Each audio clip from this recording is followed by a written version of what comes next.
দর্শক, সাজ্জাদ কাদিরের শুভেচ্ছা নিন। এই মুহূর্তে কথা বলবো, শেখ হাসিনা এখনো সচল রাখছেন বাংলাদেশকে, কিন্তু কিভাবে? আপনি যদি একটু ডিপলি খেয়াল করেন, আপনার আওয়ামী লীগ করা লাগবে না বা কিছুই না, এমনি আপনি সাধারণ মানুষ, কিন্তু খেয়াল করলে দেখবেন জীবনের প্রতিটি ক্ষেত্রে শেখ হাসিনা চলে গেছেন, পতন হয়েছে প্রায় 1.5 বছরের বেশি সময়। একটা অন্তর্বর্তীকালীন সরকার ছিল, এসেছে নির্বাচনের মাধ্যমে বিএনপি সরকার, কিন্তু সত্যিকার অর্থে এখনো পর্যন্ত বাংলাদেশকে সচল রেখেছেন শেখ হাসিনা।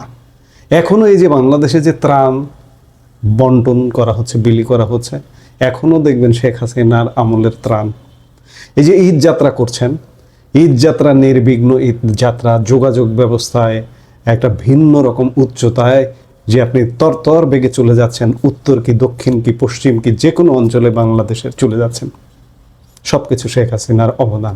আমার এইগুলো আলাপ নয়, আলাপের বিষয় বিশেষ করে এই যে এই মুহূর্তে মধ্যপ্রাচ্য যুদ্ধকে কেন্দ্র করে যে জ্বালানি সংকট চলছে, সেই সংকটকে কেন্দ্র করে এখনো সচল রাখছেন শেখ হাসিনাই।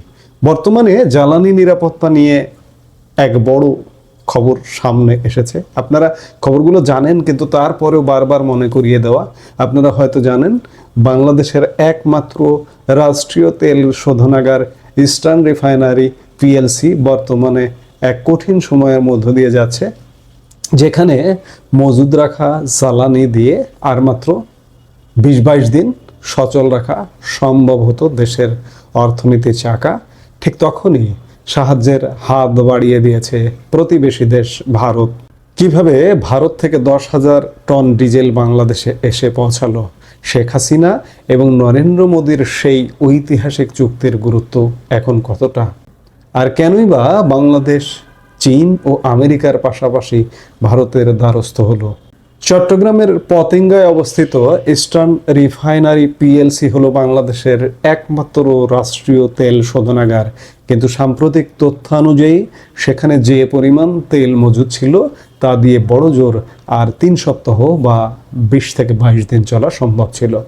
একটি দেশের জ্বালানি মজুদ যখন ফুরিয়ে আসার উপক্রম হয়, তখন বিদ্যুৎ উৎপাদন থেকে শুরু করে পরিবহন এবং শিল্প কারখানা সবকিছুই থমকে যাওয়ার ঝুঁকি তৈরি হয়। এই চরম সংকটকালীন মুহূর্তে বাংলাদেশ সরকার হাত গুটিয়ে বসে থাকেনি, তারা বিশ্বমঞ্চে যোগাযোগ শুরু করে। বাংলাদেশ সাহায্য চেয়েছে চীন, আমেরিকা এবং ভারতের কাছে, কিন্তু এই দৌড়ে সবার আগে সাড়া দিয়েছে ভারত।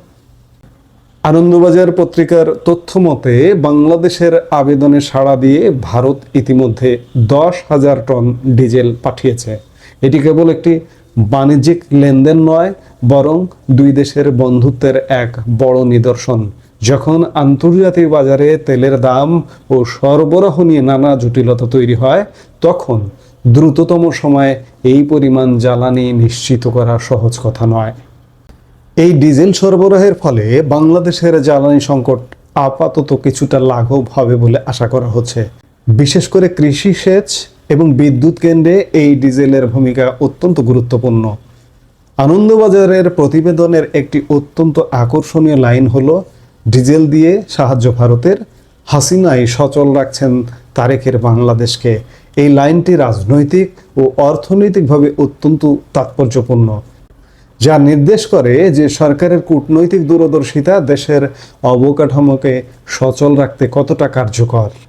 এই তেলের রাজনীতির পেছনে রয়েছে একটি শক্তিশালী অবকাঠামো, যার নাম ভারত বাংলাদেশ মৈত্রী পাইপলাইন।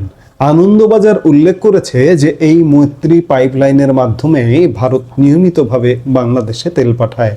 আপনাদের মনে করিয়ে দিই, ভারতের প্রধানমন্ত্রী নরেন্দ্র মোদী এবং বাংলাদেশের তৎকালীন প্রধানমন্ত্রী শেখ হাসিনা যৌথভাবে এই পাইপলাইন প্রকল্পের চুক্তি ও উদ্বোধন করেছিলেন। 131.5 কিলোমিটার দীর্ঘ এই পাইপলাইনটি ভারতের শিলিগুড়ি থেকে বাংলাদেশের দিনাজপুরের পার্বতীপুর পর্যন্ত বিস্তৃত। এর ফলে কোনো ধরনের পরিবহন ব্যয় বা ঝুঁকি ছাড়াই দ্রুত তেল বাংলাদেশে পৌঁছানো সম্ভব হচ্ছে। বর্তমান সংকটে এই পাইপলাইনটি বাংলাদেশের জন্য লাইফলাইন বা জীবনরেখা হিসেবে কাজ করছে। প্রতিবেদনটি কেবল ডিজেল নিয়েই নয়, বরং এই অঞ্চলের শক্তির ভারসাম্য নিয়েও ইঙ্গিত দেয়। বাংলাদেশ যখন চীন বা আমেরিকার মতো পরাশক্তির কাছেও সাহায্যের জন্য যোগাযোগ করেছে, তখন ভারত সবার আগে সাড়া দিয়ে প্রমাণ করেছে যে প্রতিবেশী প্রথম, নেইবারহুড ফার্স্ট ভারতের প্রতিবেশী নীতির একটা উজ্জ্বল নিদর্শন প্রতিফলিত হয়। এ থেকে বোঝা যায় দক্ষিণ এশিয়ার রাজনীতিতে জ্বালানি ও সামরিক সহযোগিতা এখন একে অপরের পরিপূরক হয়ে দাঁড়িয়েছে। বাংলাদেশ তার জ্বালানি নিরাপত্তার জন্য ভারতের ওপর এই যে আস্থা রাখছে, তা দীর্ঘমেয়াদী মৈত্রীরই ফল। এই ঘটনাটি আমাদের চোখে আঙ্গুল দিয়ে দেখিয়ে দেয় যে সংকটকালে প্রকৃত বন্ধুকে।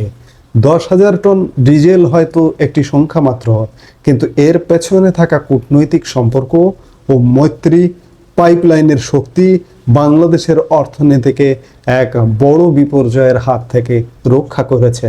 আর এই রক্ষাকর্তা বা রক্ষা কবচ যিনি জারি রেখেছিলেন, তিনি বাংলাদেশের সাবেক প্রধানমন্ত্রী শেখ হাসিনা এবং ভারতের প্রধানমন্ত্রী নরেন্দ্র মোদীর যৌথ উদ্যোগ, যার কারণে বলতেই হয় যে বাংলাদেশকে এখনো সচল রেখেছেন প্রধানমন্ত্রী শেখ হাসিনা। এই মুহূর্তে এ পর্যন্ত। সবাই ভালো থাকুন, সুস্থ থাকুন। আমাদের ভিডিওগুলো নিয়মিত পেতে সাবস্ক্রাইব করুন Sajjad Kadir and the legends YouTube channel এবং লাইক, কমেন্ট, শেয়ার করে সাথে থাকুন।